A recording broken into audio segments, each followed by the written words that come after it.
If we never question how we see the world and we believe in this drama is going to control how we feel. And then we're going to react to it instead of responding to it in a more enlightened, conscious way. Hello friends, my name is Vas Solo. I'm a recovered drug addict and alcoholic and a certified meditation coach. And the big question is, how can people like you and I, who are in recovery from addiction, who want to be happy, joyous, and free, what are the things that we need to do in order to be successful and to grow into who we are meant to become? That is the big question, and this show will give you the answer. The spiritual path places a great deal of emphasis on purifying the mind. This is because the mind is the lens through which we experience life. So the quality of the mind determines that experience. For example, when I was a drug addict and alcoholic, my mind was extremely negative, and therefore I saw reality in a very negative light. Now, for a long time, I didn't question my thoughts, attitudes, and beliefs until my addiction got worse and worse, and I went into the 12-step program, and I did my step 4 and 5, which is writing an inventory and sharing it with my sponsor. And through that process, for the first time ever, I saw my own character defects and how my toxic attitudes and beliefs shaped my experience of life.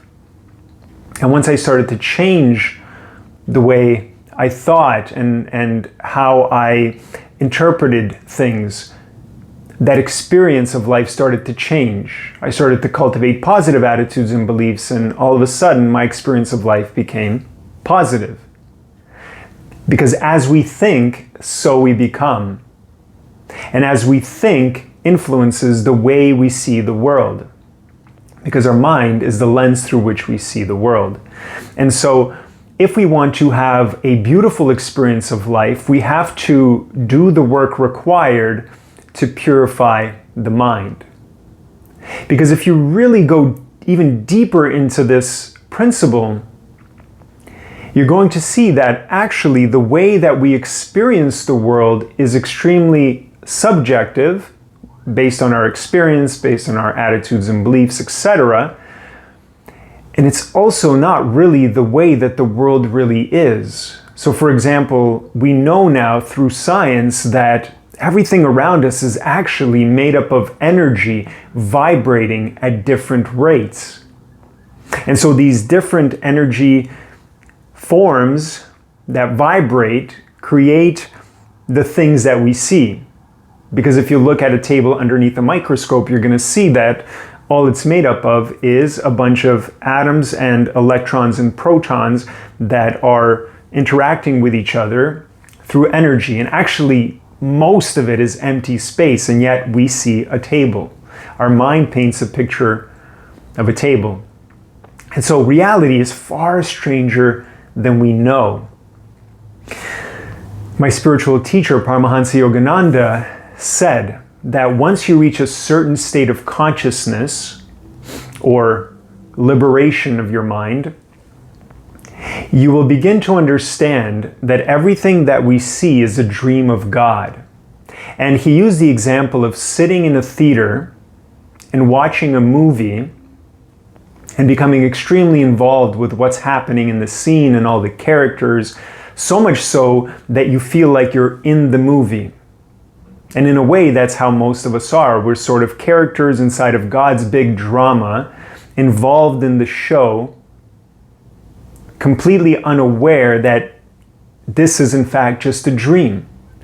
And he said that if you're sitting in that movie theater, all you need to realize to break that illusion that the movie is real is to turn around and to look at the movie projector, which is simply projecting light and shadow onto the screen.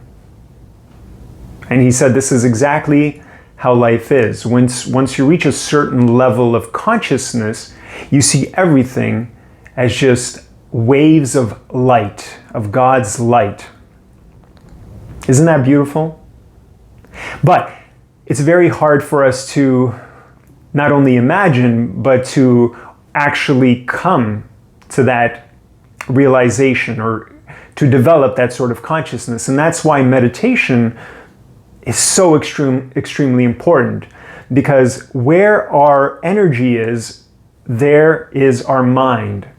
And generally, our energy is flowing out and into the senses. So it's flowing into the eyes, the ears, the mouth, the fingers, the feet. And because that energy is flowing outward, it's powering the senses and helping them experience this subjective world. In meditation, what we do is we reverse the flow of that energy through a specific technique of concentration, and that energy goes out from the senses, so the senses no longer are powered by that energy, and so it severs our contact with the material reality that we are so familiar with, and that energy gets withdrawn into the spine, into the deep spine.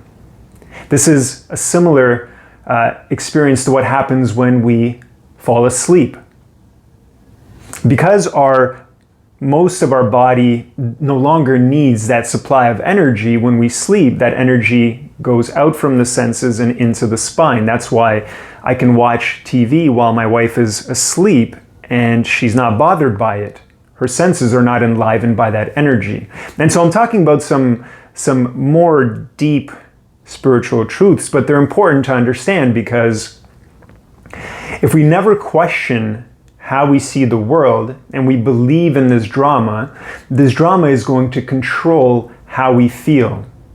And then we're going to react to it instead of responding to it in a more enlightened, conscious way. So back to the meditation. Once we withdraw that energy into the spine, our whole experience of who we are and of our reality is going to change. We're going to enter a different state of consciousness. And then, through our meditation technique, we are going to raise that energy up the spine, enlivening the various spiritual centers along it, and we're going to bring that consciousness up to this point right here. Physically, this is the prefrontal cortex, which is the seat of some of our highest faculties, such as concentration, abstract thought, creativity, impulse control, happiness. And so we're going to enliven that center and bring our awareness and energy there, and through that, have more profound experiences. And once we have an experience, that experience changes us. Once we've realized something or experienced something, we're no longer the same person that we were before that experience. And that is what creates an expansion of our awareness and consciousness when we meditate, and helps us to grow spiritually and experience the world in a different way. Until, as the great masters like Jesus, like Paramahansa Yogananda, like Buddha, like Krishna, until we reach their state of consciousness where we are completely free of the delusion that this world is the reality or the most real thing, and we see it as a big dream of God. So just wanted to share that with you today, some food for thought.